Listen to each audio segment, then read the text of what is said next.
Hello everyone, my name is the Lockpicking Patrolman, and I am an Abisholic.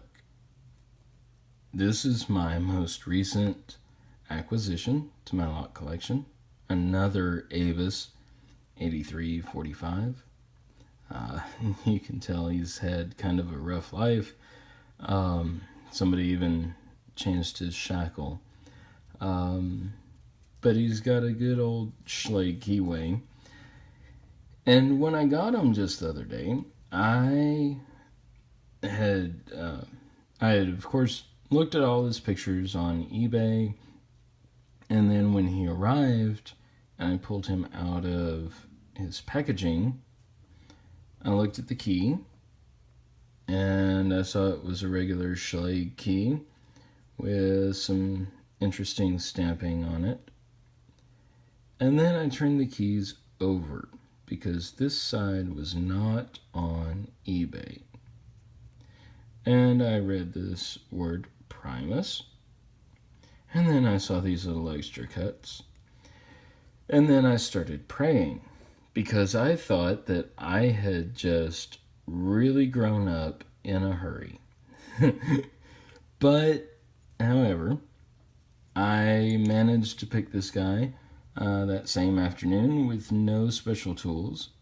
I have not opened him up. I've not gutted him. So I don't know exactly what's inside. I do know that there's a lot of dirt and grease and years of use built up inside of him. Whenever I pick him, I have to clean my pick off constantly.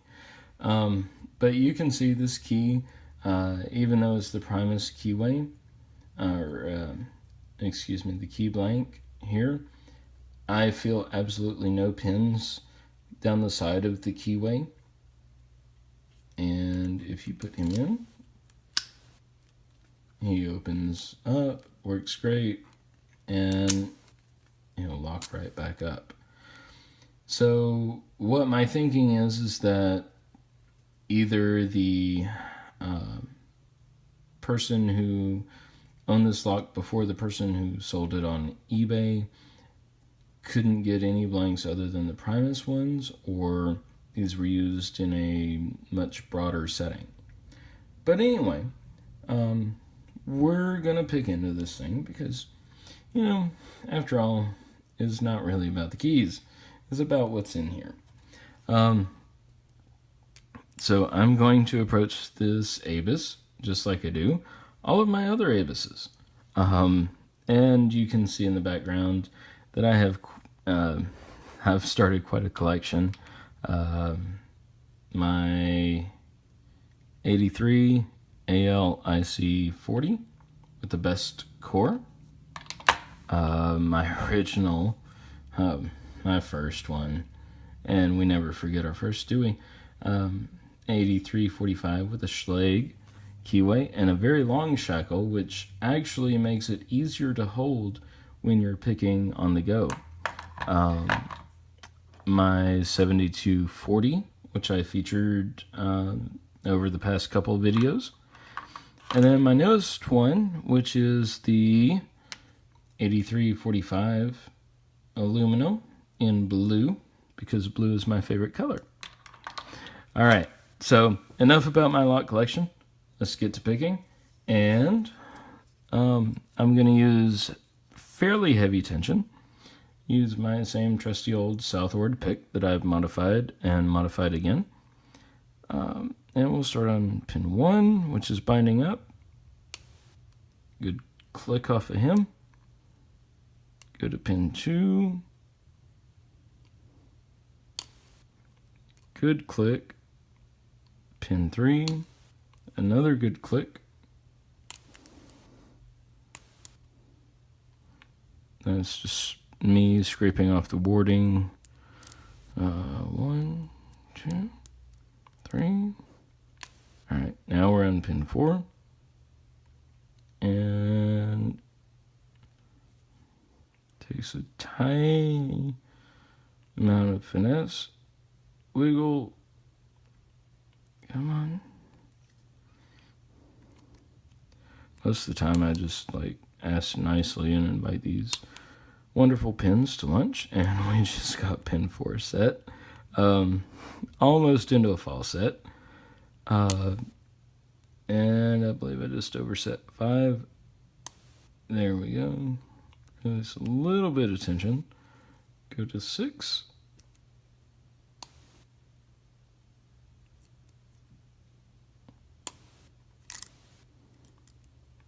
Okay.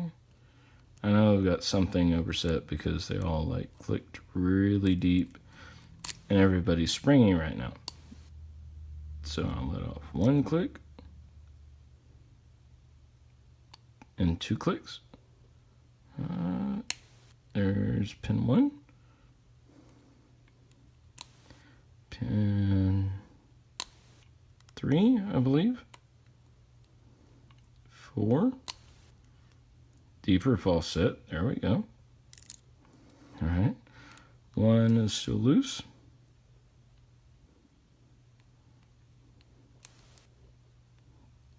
Two's giving me some counter rotation, and I believe I just got him where he wants to be for the moment. And this is 4. Another click onto the false set. I'm sorry about the focus, guys. Gonna slide back to 5. Oh yeah, lots of feedback there. I don't know if you can see it, but yeah, that's actually pretty cool. And that's one of the many reasons why I love this lock. And there we're open. Wow, okay. So here we go. Oh, that's pretty cool. Just a little bit longer than what it took me to open him for the very first time. But I think he's ready for retirement, and I think he's ready for somebody who's going to take care of him. So we're going to open him up, and once I get them all gutted and show them off to everybody, I think I'm going to bathe him in some acetone for a while, and maybe give him a couple squirts of brake cleaner. The outside I might shine up just a tiny bit. Oh wow. Look at that grease. I'm having to use my knuckle to help my camera to focus because I don't want to mess up the screen on my iPhone 7, but you can see, there we go. Yeah, it's just so shiny and so full of grease. Now I did give him a snort of WD-40 right before I started this video, just because I knew that he was a little bound up. I mean, bless his heart, he's kind of old. So anyway, we've got the standard like 300 cylinder. His face has been kind of weathered a little bit, but anyway, all right, let's get this C-clip off. And again, I apologize for any noise because I'm bringing the camera down just a little bit more. And I also apologize that this video is now at 9 minutes. I need to learn how to just get on with things. That's what my mother and my fiance always say. Anyway, this C-clip, I don't know if it's new or not. It seems kind of shiny. We'll set that over there. And get our follower. Push in the little, let's see here. There we go. Push in the detent pin. Cross our fingers. Slide them on out. Ooh, cool. He's a 6-pin cord that's actually been pinned with 6. Wow. All right. start with pin 1. And already, oh my goodness, over the last couple weeks, I've grown to hate these little anti-reassembly wafers, as I call them. But one just fell out of chamber 1. You can see them right there. Let's go ahead and get the key pin out. Okay, standard key pin. 2, standard. 3, a very short standard. 4, another standard. 5, let's see, yeah, another anti-reassembly wafer, and a standard. And then 6, ooh boy, okay, a little tiny wafer, a bigger wafer, and a standard key pin. And again, I'm sorry because I'm sure that the WD-40 is all my fault. I don't see any modifications to the core. We'll set him aside, and we'll move right along to, as I like to call it, the good stuff, up here in the Bible. And there we go. Let's see here. All right, chamber 1 is the standard Avis semi-serrated standard pin. I'm not sure what it's called exactly. Let's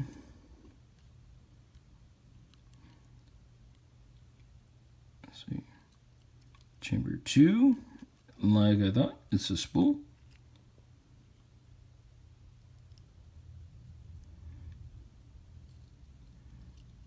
Oh boy. Okay. I don't know if you guys can see that. Yeah, that's what just came out. Alright, I'm going to try to grab this little thingamabob right here. And then grab this spool right here.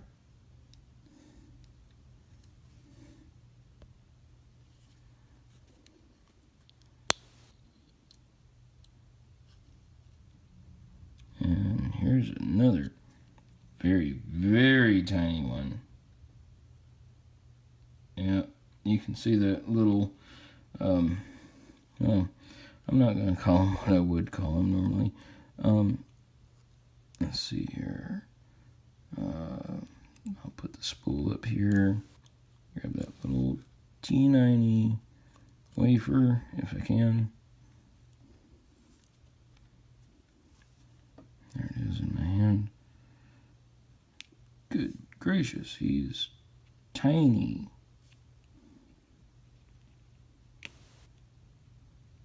There we go. Alright. And guys, so far it's all copper springs in here. There's a spool. And the last one.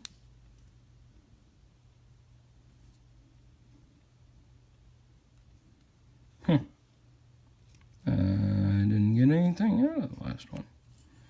That's sort of funny. Alright. So there's the Bible. Again, all copper springs.